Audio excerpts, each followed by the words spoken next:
नमस्कार, games of गद्दी में आप सभी का स्वागत है। मैं हूं नीलू। तो गोरखपुर में प्रधानमंत्री मोदी ने पूर्वांचल को गोरखपुर एम्स और खाद कारखाने की सौगात दी। साथ ही मंच से समाजवादी पार्टी पर बड़ा हमला बोला है। उन्होंने कहा कि लाल टोपी वाले आतंकवादियों पर मेहरबानी दिखाते हैं और उत्तर प्रदेश के लिए लाल टोपी खतरे की घंटी है। दूसरी तरफ मेरठ में अखिलेश और जयंत चौधरी ने मंच शेयर किया और निशाने पर प्रधानमंत्री मोदी और सीएम योगी रहे। वहीं लखनऊ से प्रियंका गांधी ने विधानसभा चुनाव 2022 की तैयारियों को लेकर मंथन शुरू किया।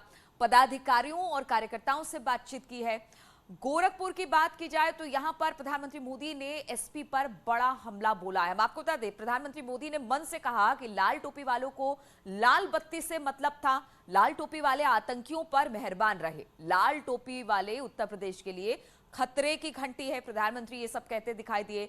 लाल टोपी के राज में माफियाओं को खुली छूट थी और ये कार्यक्रम टाइमिंग पर सवाल उठाने वालों पर जवाब है। सवाल उठाने वाले लोहिया को भूल चुके हैं। पिछली सरकारों ने उत्तर प्रदेश का नाम बदनाम किया था। घोटालों के लिए लाल टोपी वाले सरकार बनाते हैं।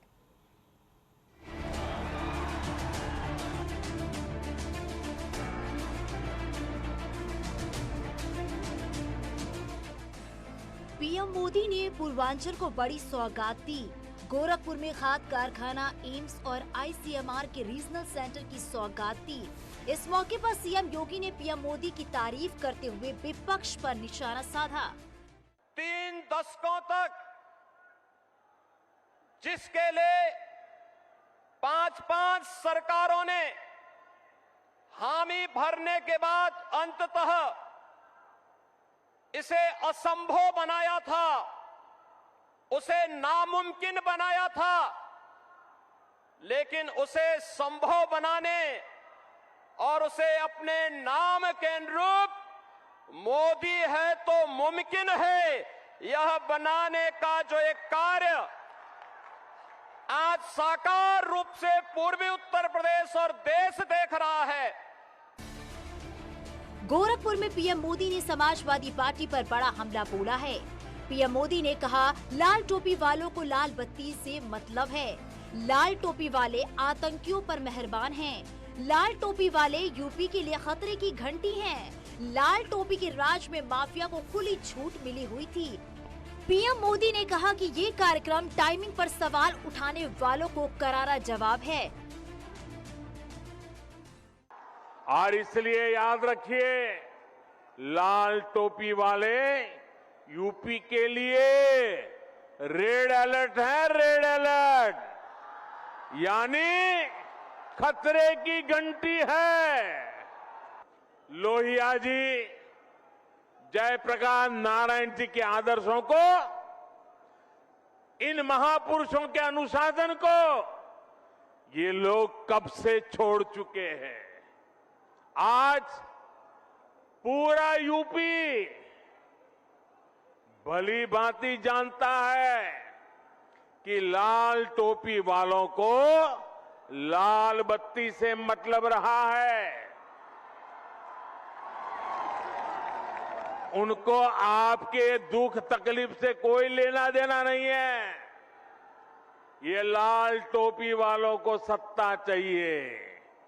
घोटालों के लिए, अपनी तिजोरी भरने के लिए, अवैध कब्जों के लिए, माफियाओं को खुली छूट देने के लिए। पीएम मोदी ने समाजवादी पार्टी पर निशाना साधा। उन्होंने कहा है कि लाल टोपी वाले आतंकवादियों पर मेहरबानी दिखाते हैं। लाल टोपी यानी खतरे की घंटी। वहीं मेरठ में अखिलेश यादव ने पीएम मोदी के बयान पर पलटवार किया। अखिलेश ने कहा है कि चुनाव आते ही बीजेपी की भाषा बदल गई है। बीजेपी नफरत फैलाना चाहती है। जो पैदा करे खाई वही है भाजपाई। लाल टोपी वालों को सरकार बनानी है, आतंकवादियों पर मेहरबानी दिखाने के लिए, आतंकियों को जेल से छुड़ाने के लिए।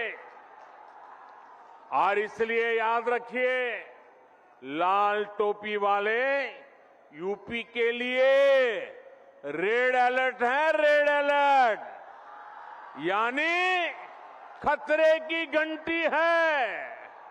ये सच्चाई है कि आज जब चुनाव आ रहा है तो इनके नेताओं की भाषा बदल रही है, और भाषा बदलने से ये चाहते हैं कि समाज में खाई पैदा हो। तो जो खाई पैदा करने वाले वही भाजपाई हैं। कम से कम प्रधानमंत्री जी को वो याद रखना चाहिए और मुख्यमंत्री जी को बताना चाहिए, प्रधानमंत्री जी को, कि जिस पूर्वांचल समाजवादी पूर्वांचल एक्सप्रेस वे का उद्घाटन हुआ है उसका उन्होंने शिलान्यास किया था। और कम से कम ये बताना चाहिए जो जीप से कुचले थे किसान, वो मंत्री और उनके जो समर्थक थे, उनके खिलाफ कानूनी कार्रवाई कब होगी और किसानों को न्याय कब मिलेगा। पीएम मोदी ने पिछली सरकारों पर जोरदार हमला बोला। उन्होंने कहा है कि पहले की सरकारों ने कुछ नहीं किया, गरीबों की सुध नहीं ली। पीएम ने कहा है कि पिछली सरकारों ने लोगों को मुसीबतें विरासत में दी। पीएम मोदी ने मंच से कहा है कि ये कार्यक्रम उन लोगों को करारा जवाब है जिन्होंने इस प्रोग्राम की टाइमिंग पर सवाल उठाए। डबल इंजन की सरकार कोरोना काल में भी विकास में जुटी रही। आज का ये कार्यक्रम उन लोगों को भी करारा जवाब दे रहा है जिन्हें टाइमिंग पर सवाल उठाने का बहुत शौक है। जब ऐसे प्रोजेक्ट पूरे होते हैं तो उनके पीछे बरसों की मेहनत होती है, दिन रात का परिश्रम होता है। ये लोग कभी इस बात को नहीं समझेंगे कि कोरोना के इस संकट काल में भी डबल इंजन की सरकार विकास में जुटी रही, उसने काम रुकने नहीं दिया। 2022 के दंगल में पूर्वांचल से पीएम मोदी के बयान ने सियासत को गरमा दिया है। समाजवादी पार्टी भी पूरी ताकत से मुखर होकर बीजेपी को जवाब देने में जुटी है। न्यूज़ 18 के लिए ब्यूरो रिपोर्ट। और कांग्रेस महासचिव प्रियंका गांधी ने घोषणा पत्र कमेटी और कैंपेन कमेटी के साथ लखनऊ में बैठक कर विधानसभा चुनावों की तैयारी की चर्चा की। इस दौरान जनता की राय से तैयार किए घोषणा पत्र को अंतिम रूप देने पर चर्चा हुई। प्रियंका गांधी ने कहा कि उत्तर प्रदेश कांग्रेस के घोषणा पत्र में युवाओं, किसानों, महिलाओं, व्यापारियों, वंचित वर्गों समेत सभी तबकों की आवाज को जगह दी गई है। उन्होंने कहा कि कांग्रेस का घोषणा पत्र उत्तर प्रदेश की प्रगति का रास्ता तैयार करने वाले दस्तावेज होंगे। प्रियंका गांधी ने आज चुनाव को लेकर 2 बैठक की है। आज महिलाओं के लिए घोषणा पत्र जारी होगा। प्रियंका गांधी ने कहा कि चुनाव के हर स्तर पर तैयारी चल रही है। तैयारी हम हर स्तर पर कर रहे हैं, संगठन के स्तर पर कर रहे हैं, हम विधानसभा स्तर पर भी कर रहे हैं, तो चल रही है। एक अलग से महिला का घोषणा पत्र बनाया है जिसमें महिलाओं के लिए जो हम करना चाहते हैं जी, वो खास एक अलग घोषणा पत्र उसको हम कल जारी। और रुकेंगे आप छोटे से ब्रेक के लिए।